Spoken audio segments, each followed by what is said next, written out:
Some people cross all the hurdles to keep their words and search and share the knowledge. Here we have Mr. Puneet Katyal, CEO, Vivid Emissions, Texans Universal Private Limited, for the keynote address. बहुत conferences के बाद आज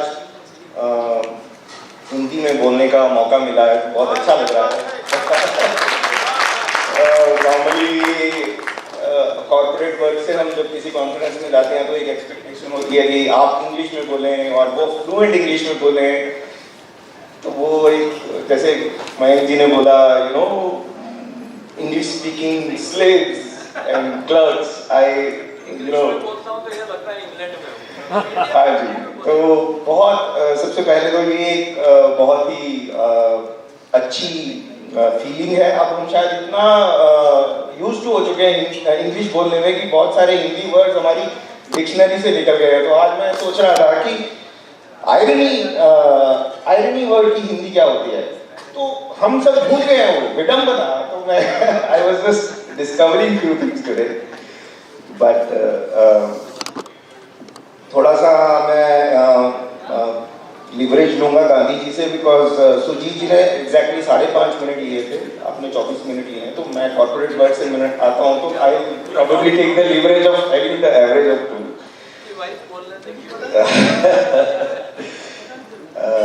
नहीं, ऐसा नहीं है। मैं आपको बहुत ज़्यादा लंबे प्रवचन से बोर नहीं करूँगा, बट जस्ट अपनी कंपनी के बारे में थोड़ा सा 2 मिनट बताने की मैं इच्छा रखता हूँ। आज भारत की जो इंस्टॉल्ड पावर जनरेशन कैपेसिटी है, आई डोंट नो कितने लोगों को फाइनल फिगर का आइडिया है, करीबन 4,16,000 मेगावाट आज भारत की इंस्टॉल्ड पावर जनरेशन कैपेसिटी है, जिसके अंदर करीबन 1,60,000 मेगावाट, जिस पे हमें गर्व होना चाहिए, वो क्लीन एनर्जी से आती है। Wind, solar, offshore wind, biomass based, biofuel based, जिसके बारे में गांधी जी ने भी बोला। और हमें ये कहने में गर्व है कि उस 1,60,000 मेगावाट में से करीबन 20,000 मेगावाट क्लीन एनर्जी का योगदान हमारी कंपनी का है, जो हमारी पेरेंट कंपनी है विंडबर्ग इंडिया लिमिटेड। तो हम अपना एक छोटा प्रयास कर रहे हैं कि किस तरह से क्लाइमेट चेंज की आपदा को हम कंट्रोल कर सकें। आज मैं आते हुए फ्लाइट में देख रहा था कि चाइना में जितनी भी रिटर्न हिस्ट्री है, इस साल में सबसे भयानक बाढ़ आई। And no wonder, China is one of the ancient civilizations और उसकी 2000-3000 साल तक की हिस्ट्री रिटर्न है।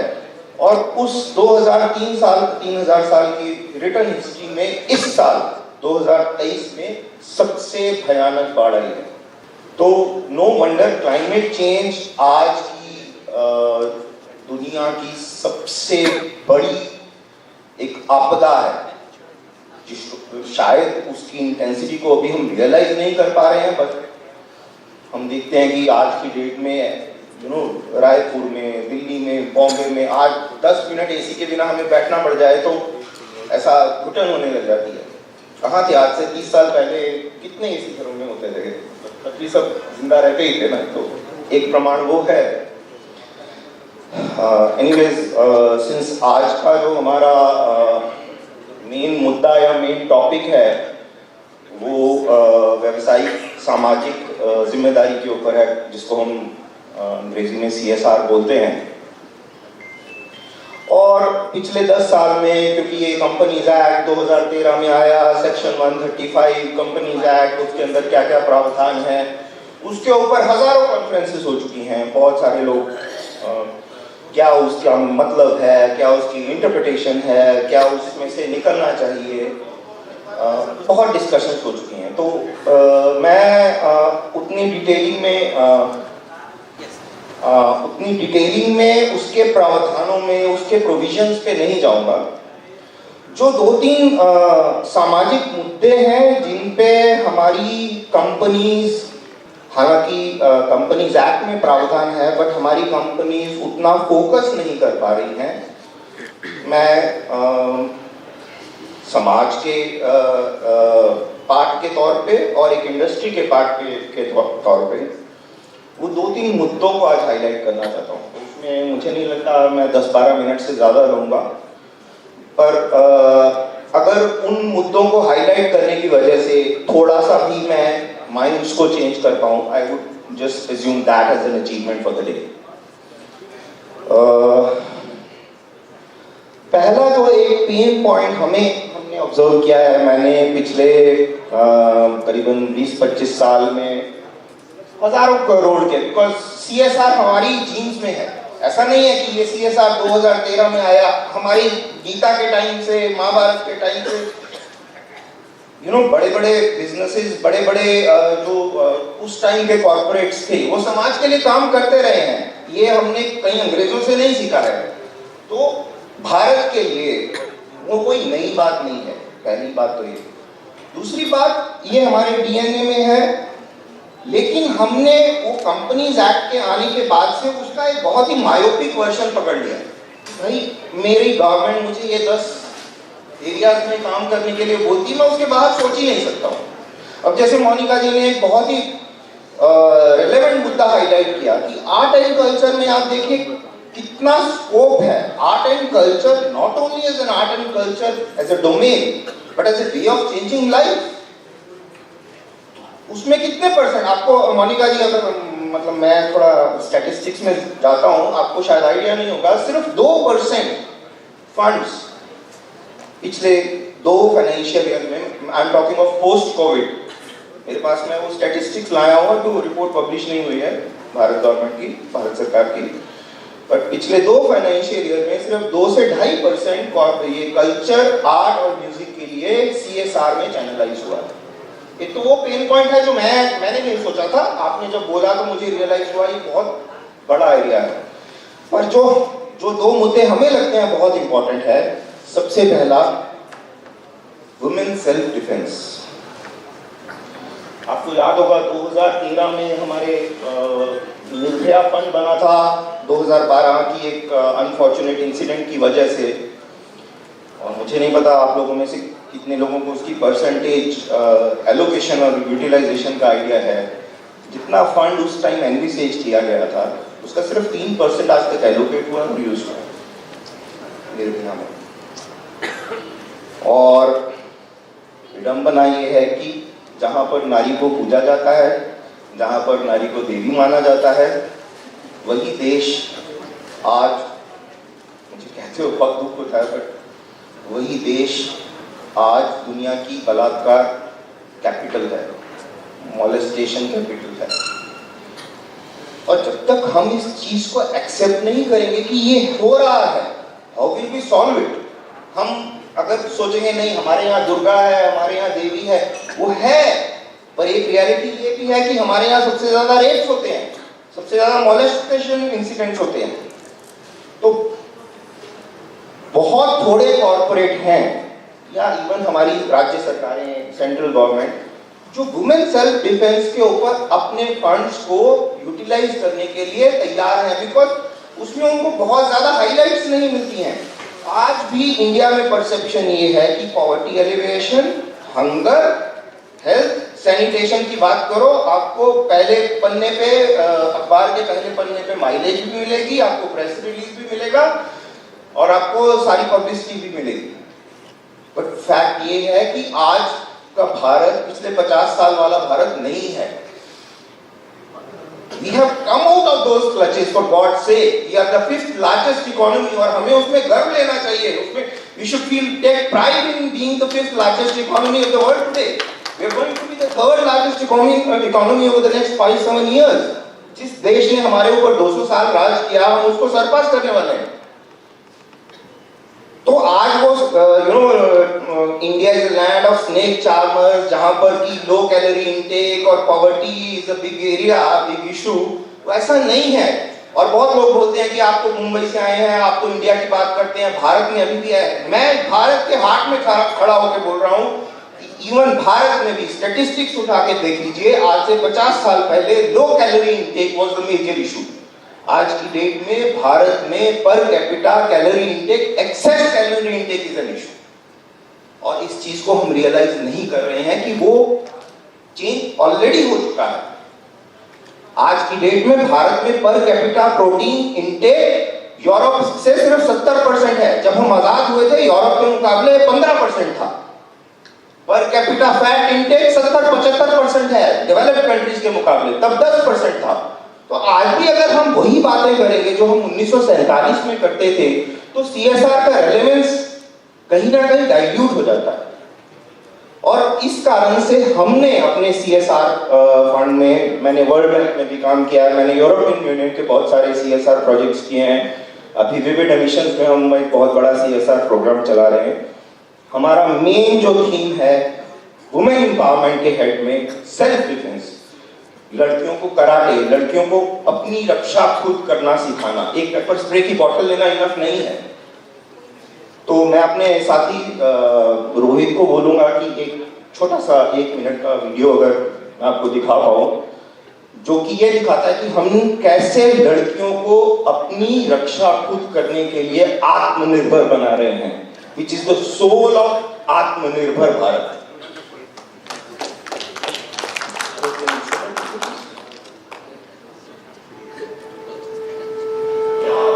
ये हमारी ट्रेनिंग के विषय।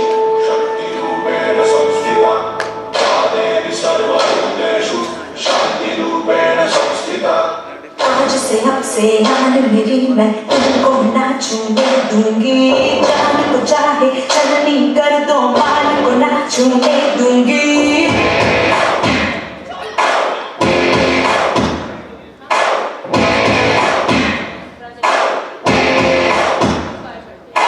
आज से अब से यान मेरी, मैं तुमको नाचूंगे दूंगी।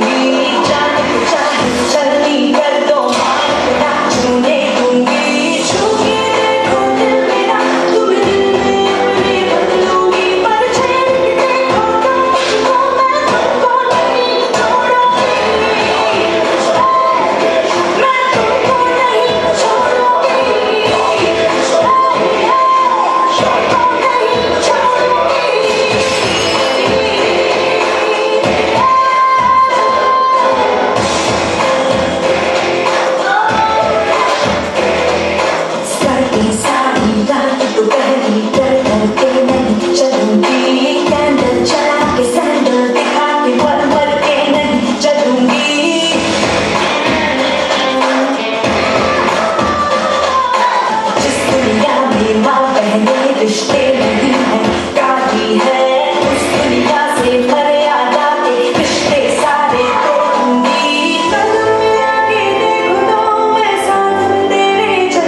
नारी अब सही में दुर्गा बनने वाली है। That is our dream and that is the dream we cherish together. दूसरा एक मुख्य मुद्दा मैं और हाईलाइट करना चाहता था, जो कि आज हम कोविड पैंडेमिक और ये सब बहुत बातें करते हैं बड़ी बड़ी, बट जो एक आज एंडेमिक पैंडेमिक जो भी आप बोलिए, जो भी टर्मिनोलॉजी यूज करिए, बन चुका है। आज दिल्ली से रायपुर की फ्लाइट में आ रहा था, मैं रास्ते में पेपर पढ़ रहा था, तो I just red one article कि कोटा में कल, कोटा जहाँ पे सारे ट्रेनिंग NJE नीट और ये सब ट्रेनिंग का हब है, कल लड़के ने सुसाइड कर लिया वहाँ पे। और 6 महीना पहले वो कोटा आया था एंड इतना एक्सट्रीम प्रेशर कोचिंग इंस्टीट्यूट का, आपको IIT क्रैक करना है, IIT क्लियर करना है। उसके पापा आए हुए थे, उनको पता लग गया था कुछ डिस्टर्ब है। He went away. 2 घंटे बाद उन्होंने कॉल किया, उसने कॉल रिसीव नहीं किया। उसने हॉस्टल के वार्डन को फ़ोन किया, जाके चेक किया तो सुसाइड कर लिया। और आपको जानकर आई डोंट नो, पता नहीं आपको ये फिगर्स अगेन पता है या नहीं, कोटा में हर साल, हर महीने अकेले कोटा में 3 बच्चे सुसाइड करते हैं। मतलब साल के 36 सुसाइड सिर्फ वो बच्चे करते हैं जो वहाँ पर बाहर से आए हैं IIT, IIM और नीट की तैयारी करने। मैंने ये फिगर आपको इसलिए बोला कि भारत के अंदर, कि मैं इंडिया नहीं बोल रहा हूँ, भारत, क्योंकि गाँवों में बसता है जहाँ पर कि ये परसेप्शन है कि लाइफस्टाइल डिजीजेस, साइकोलॉजिकल प्रॉब्लम्स, ये सिर्फ एक दिखावी बातें हैं, ये सिर्फ एक अर्बन मीनस है, ऐसा नहीं है। हमने छत्तीसगढ़ के अंदर रायपुर से 200-200, 300-300 किलोमीटर अंदर जाके गांवों में लोगों से बात की। वहाँ किसी बच्चे को अगर ऑब्सेसिव कंपल्सिव डिसऑर्डर है, बोल देते हैं बच्चे थोड़ा सा इसका दिमाग, किसी को पता ही नहीं है कि साइकोलॉजिकल प्रॉब्लम्स हैं क्या। अगर किसी को पता ही नहीं है तो उस बच्चे को आप कैसे सेंसिटिव तरीके से हैंडल करोगे। I don't know of any corporate, large corporate, जिसने पिछले 10 साल में साइकोलॉजिकल वेलबींग के ऊपर अपने पोर्टफोलियो का 15% से ज्यादा लगाया। Obsessive compulsive disorder, ADHD, autism, गांवों में, शायद शहरों में भी अभी बहुत हद तक लोगों को नाम भी नहीं पता है। और आज भारत में हर 50 बच्चे में से 3 बच्चे इनमें से किसी साइकोलॉजिकल प्रॉब्लम से जूझ रहे हैं, जिनके कारण वो अपनी जान ले रहे हैं। तो ये दूसरा मुद्दा है। और मैंने आज वही मैं 2 फाइनेंशियल ईयर का भारत सरकार का सर्वे देख रहा था, CSR का, साइकोलॉजिकल हेल्थ के ऊपर। आपको कोई गेस लगा सकते हैं कितना फंड यूटिलाइज हुआ होगा?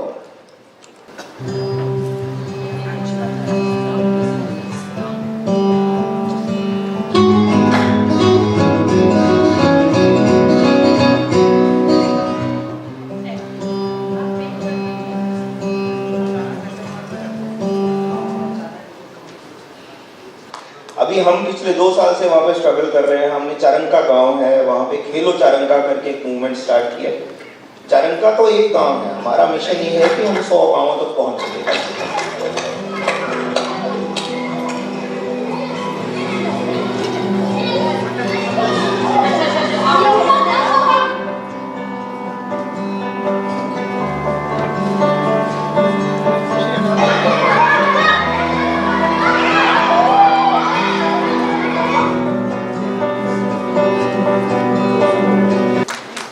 ये है कि हमारे जो ट्रेडिशनल गेम्स हैं आजकल, वो मैं बहुत आज भी देख रहा था, छत्तीसगढ़ या ओलंपिक्स की बात हो रही है, हमारे खो-खो और हमारे जो ट्रेडिशनल गेम्स हैं उनको प्रमोट करने की बात हो रही है। तो ये इनिशिएटिव हमने 3 साल पहले शुरू किया था। हुसैन जी, मैं माफ़ी चाहूँगा, जस्ट 2 मिनट और लूँगा, क्योंकि ये मंच is too big for me to miss out to highlight these issues. Last issue जो मैं एक थोड़ा हाईलाइट करना चाहता था, अगेन मैं एक स्टैटिस्टिक्स के माध्यम से आपको थोड़ा सा सेंसिटाइज करना चाहता हूँ कि पिछले 2 फाइनेंशियल ईयर में पोस्ट कोविड, अभी वो पूरे नहीं हुए, but post covid on an average 70% जो हमारे CSR फंड्स यूटिलाइज हुए हैं, 70% of the funds which have been channelized by corporates over the last 2 financial years have been focused only on the 20% of geographical area of India. So there's a dichotomy there. There are areas which are flushed with funds. Her area की CSR को absorb करने की एक socio economic capacity है।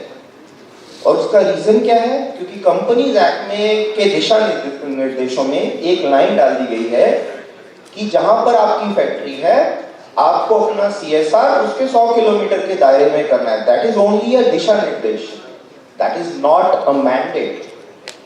और उसके कारण पुणे की जो ऑटोमोबाइल हब है, दुर्गापुर की जो स्टील हब है, या जो इंडस्ट्रियल हब्स हैं, उसके आसपास के 100, 150, 200 गांवों में इतना CSR हो रहा है कि वहां की सोशो इकोनॉमिक कैपेसिटी ही नहीं ऑब्जॉर्व करनी है।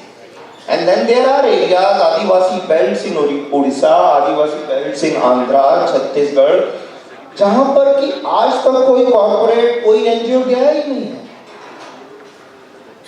तो ये स्टैटिस्टिक्स मैंने आपको इसलिए बताया कि 70% फंड अगर सिर्फ 20% एरिया को टारगेट कर रहे हैं, तो कहीं ना कहीं हम बहुत सारे नीडफुल एरियाज को मिस आउट कर रहे हैं।